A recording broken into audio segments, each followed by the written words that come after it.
Hi guys! Today we're talking about lines, which you probably know a lot about already. But drawing lines kind of feeds into every part of drawing. Anything you're ever going to draw is going to have to do with lines and shapes, right? So my friends that were with me last year and maybe even the year before, you have probably gone over these lines before, right? Straight line, dotted line, a dashed line, zigzags, and wavy lines. And remember, our definition is a line is a dot that went for a walk, right? Okay. So for my friends that have never done this before, I just want you to practice. This is a dry erase board. If you've never done this at all before, I just want you to practice, okay? So it's a dot that went for a walk, right? So that's my dot. And if a dot goes for a walk, that means it's making a line. So if you've never done this before, or if you just want to practice, go ahead and practice along with me, or you can watch this whole thing through and then practice. A straight line, we've got dashed lines, which are small straight lines next to each other. A dotted line is super easy to make with a marker, but with a pencil or a crayon, you might need to make little O's and then fill them in. Or you could do little triangles and fill them in, or little squares, or little hearts, right? You could do any of that, okay? So let's go on to, how about a zigzag? If you can make a W, a zigzag line isn't hard at all, right? So there's our W. Or a V, right? And it's just down, up, down, up, down, up.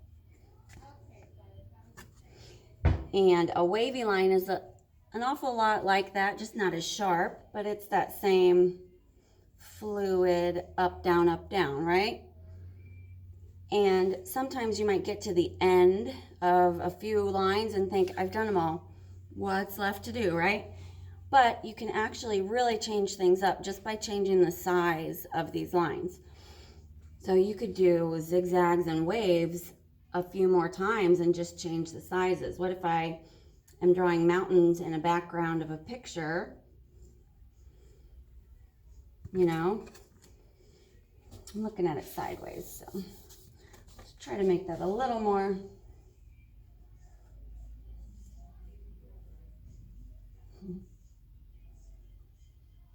Okay, or if you wanted to make them smaller, closer together,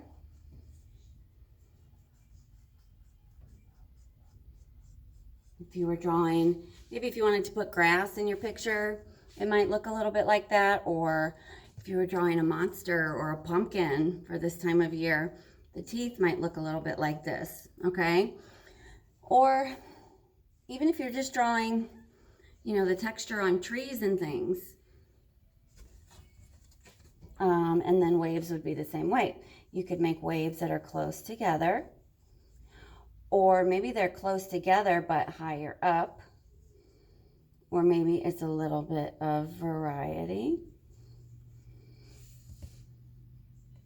or maybe it's just a couple of waves. And that kind of looks like an S that got pulled and stretched out. So one of my favorite lines like this, when we're just practicing lines, is what I call a castle line. And you can see why. It's up, over, down, over. Up, over, down, over. Up, over, down, over. Up, over, down. It's like you're drawing most of a box, most of a square. Up, over, down, over. Up, over, down, over, up, over, down, over, up, over, down. And that's just fun to say, right? So,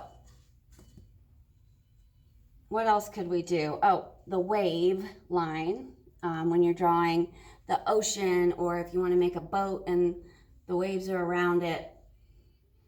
There are other places you could use this, but it's sort of like a letter C that's down, falling down. Or some people make their W's like this, you know, a little bit more soft, or it's just less sharp than that kind of W, right?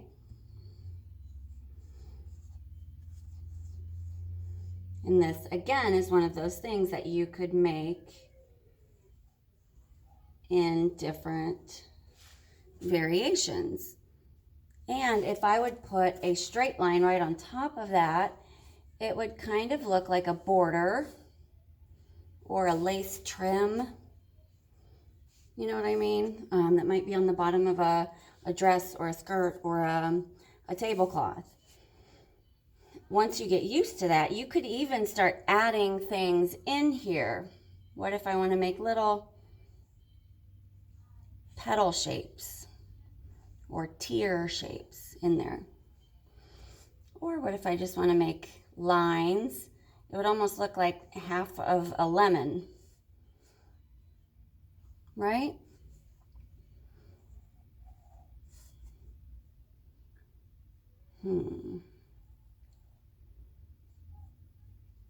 So once you're comfortable making lines, you can do so many different things. Okay, and I'm going to show you. This is a project from some of the older kids' class. And these are really detailed lines. And we just drew all of it with a Sharpie and then filled the color in with washable marker. And then you can see we sort of turned it into something that looks a little bit like a throw rug or a magic carpet, as some were calling it. Now, if you'll notice that I said a Sharpie for the black and then washable marker for the color. If you've ever drawn something in black Sharpie, if you've ever drawn something in a black washable marker for the outline and then colored it in, let's say you're drawing a bumblebee, you draw all that black and then you go to fill in your yellow, what happens when those colors get right next to each other? They mix a little bit, right? And it's so frustrating. And it can get a little wet feeling, the paper itself. So that's why we use a permanent marker for the outline and then a washable marker for the color, because they're not going to mix. Even if you go right over top of the Sharpie, you're not going to smudge it around. It's not going to bleed, is what we would call it, when those two colors mix together. And you just get so frustrated because it's like, I've drawn all of this so carefully and now I add one little color, you know, and you feel like it's just kind of all messed up after that sometimes. And that can be frustrating, to say the least, right? So that will not happen if you do all of your outlines in Sharpie. So what some of us did was to draw things out with a washable marker for the black and then color in for all of the color using crayons. Okay, so my kinder friends did, to practice their lines, we used a washable marker to make the lines in practice. They practiced the lines on a separate piece of paper, and then when they were ready to start their picture, that's when they moved on to the other piece of paper, because it takes a little bit of practice sometimes. Here you can see my big whiteboard where we were talking about things. And then my older friends, when they came to art, they have a little bit more leeway, of course, because they are more experienced artists, of course. You get to draw anything you want. I just want you to incorporate these lines. Okay, so think about how far you can take that. You can draw, I have one friend who is drawing a butterfly. So the pattern on the butterfly's wings, it's not a butterfly that looks real to life, of course. The pattern on the butterfly's wings is made of these different lines, okay? So that's a straight line and a dashed line, a dotted line, wavy lines, zigzags, okay? Do you see what I mean by that? So that's one thing that one of my friends is drawing, to incorporate the lines. Some of my friends wanted to make sort of a magic carpet looking project, okay? So that was fine too. Some of my friends did a castle, which I thought was a really cool idea. I'm trying to see if I can find that one. A castle is a great one because of that castle line, of course. You can use that at the top. And then anything like a house, which a castle, you know, you can actually use some of those lines. If you can't think of a spot, you can make a window with curtains in the window and just put the pattern there, you know. So one of my 3rd grade friends did that. Here is a fun one. This one of my friends thought of something that I never would have thought of. That castle line is right here. Over, up, over, down, over, up, over, down, over. Zigzags around. A straight line, but also curved. And then a variety of things there. I would like for you to use as much of your paper as you can. Here's a rainbow, using the rainbow order and the lines. I thought that was pretty creative. Here's a dog. Super fun. We've got a zigzag grass line here. This is that same motion to make that wavy line. I hadn't even thought about that when I drew it for you. That's how you would make a cloud too. This is a really creative way to draw a piece of clothing and think about all those lines as a pattern that you would see on the clothing, right? I mean, these are all straight lines on my shirt. This is the Great Wall of China. A dragon or dinosaur is a really fun way to use different lines. And I think this one of my friends got really excited and skipped going over things with the washable marker, which, you know, it happens. So those are just a few examples, okay? So my kindergarten friends are just going to practice drawing those lines, okay?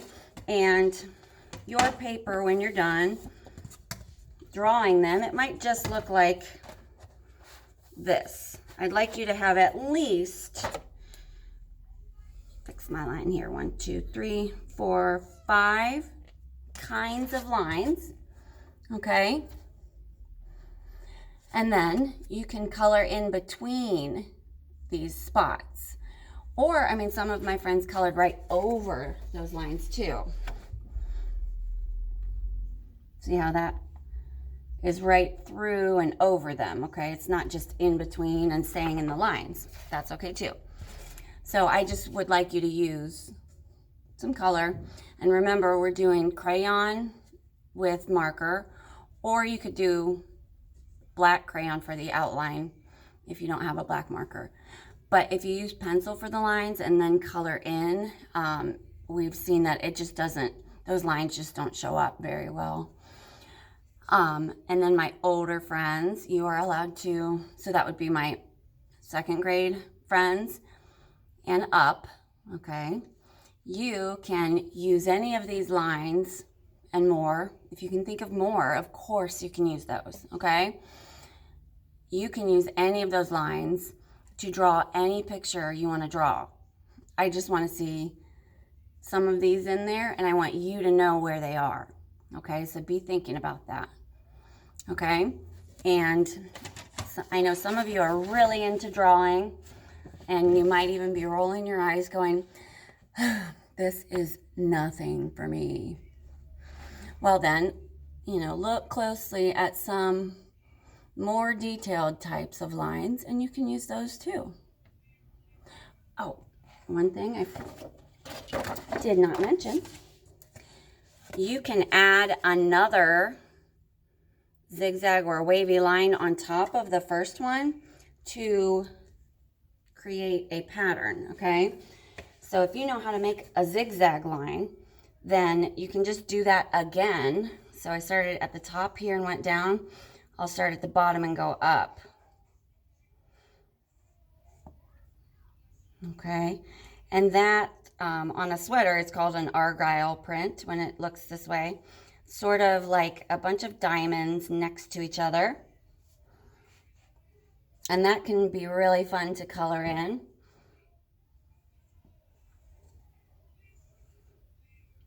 Okay, and this would work that same way, this wavy line here. You sort of just go opposite the way you went the last time. And this is why we practice it before we commit to something, okay? Because I just kind of jumbled up some of them over here. But yeah, that's why we practice on a whiteboard like I'm doing, or just on a scrap piece of paper, okay? And some of my friends practiced saying, I'm definitely going to do the butterfly. And then they went, I don't want to do that. I'm actually going to do, a dress or a building or whatever it was. So that's another reason we practice, okay?